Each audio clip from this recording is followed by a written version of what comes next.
Hidup Sehat pemirsa, dan itu tadi adalah tokoh-tokoh yang menderita penyakit paru nih ya. Tapi sebenarnya jadi ini ya, ada pertanyaan nih, itu Michael Schumacher itu ternyata sembuh dan tentunya masyarakat juga pasti penasaran nih ya, ini sebenarnya bisa sembuh apa sering balapan atau gimana ya? Tapi kan pasti ada pertanyaan ya, sebenarnya bisa sembuh atau enggak sih sebenarnya ya kan? Nih Nah, tapi ada fakta mitos. Yes, betul sekali nih, belum terjawab.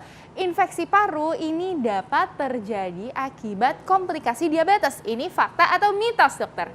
Ya, jadi komplikasi akibat diabetes betul adalah fakta. Fakta. Fakta.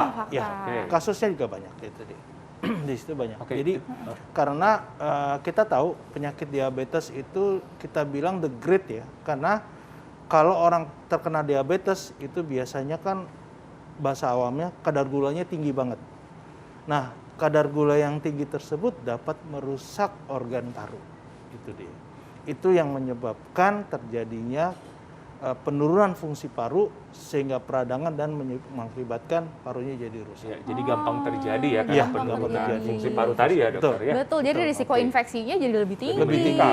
Iya. Betul. Oke, nah tapi kan tadi kita lihat ada tokoh Michael Schumacher tuh ternyata sembuh, dokter.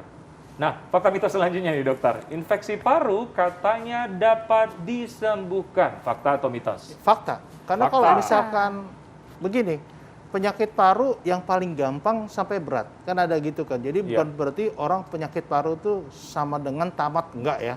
Karena kalau penyakit paru nggak bisa disembuhkan, nggak ada dokter paru yang pasti. Jelas nggak ada. Nggak ada yang mau jadi dokter paru tuh.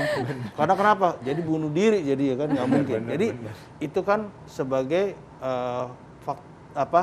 penyakit paru dapat disembuhkan, fakta. Karena kenapa? Karena penyakit paru yang paling gampang ISPA dulu. Infeksi saluran pernapasan atas. Kemudian ada yang lebih gampang lagi, bronkitis dulu. Terus kemudian, nah itu sampai yang lebih berat yaitu namanya pneumonia, atau peradangan pada seluruh paru. Itu dia. Oke, jadi pada intinya kalau diobati dengan benar,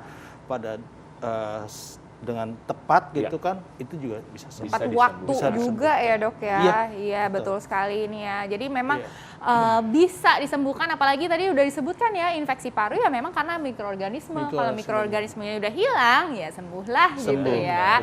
Oke, nah tentunya nih ya masyarakat juga perlu tahu, dokter ikhlas apa nih yang perlu diketahui ya masyarakat? Iya. Ya, itu adalah tipsnya nih dokter, supaya bisa mencegah terjadinya penyakit infeksi paru. Dan kalau misalnya sudah terkena infeksi paru nih, apa sih sebenarnya yang harus dilakukan oleh masyarakat minimal sebelum ke rumah sakit deh, dok? Silakan dokter. Jadi kalau misalkan yang sering saya utarakan di rumah sakit atau ke teman-teman, itu pertama adalah pola hidup sehat dulu. Betul. Pola hidup sehat itu antara lain yang paling gampang dan nggak susah adalah hindari rokok. Karena banyak pasien di rumah sakit, hampir, saya nggak ngomong 100% ya, 99% itu pasien semuanya ngerokok. 99%. Jadi nggak ada cerita, ibaratnya Bapak merokok, oh saya dok nggak merokok, tapi saya nggak puas. Nggak merokok kapan? Baru kemarin. Nah kayak gitu kan. Jadi itu dulu. Kebiasaannya dia. Jadi nggak merokok itu adalah pada saat menghadap saya, betul nggak ngerokok. Tapi kemarinnya ngerokok gitu. Nah terus ini ada yang lagi jadi yang masalah. Biasanya ngeles, dok, oh aku cuma social smoker aja kok. Iya. Gitu. Nah itu banyak. itu juga tapi intinya aja, merokok ya? sama aja itu, sama aja. Jadi saya yang merokok cuma karena maaf ya buang air besar, habis buang air besar, habis makan karena mau sama aja intinya merokok juga. Itu yang pertama. Karena orang Indonesia ini kalau nggak merokok mungkin belum Indonesia kali. Jadi banyak banget seperti begitu. Jadi pertama pola hidup sehat, kemudian hindari rokok. Nah, pengobatannya seperti apa, dokter? Kalau pengobatannya kalau sudah kena penyakit akibat merokok itu susah. Masalahnya adalah merokok itu dapat merusak saluran napas.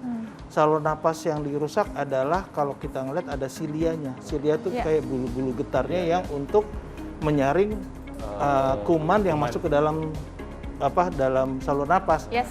Ini rusak sehingga orang tersebut batuk. Nah, inilah yang jadi masalah kalau orang dengan akibat rokok tersebut, dia akan batuk.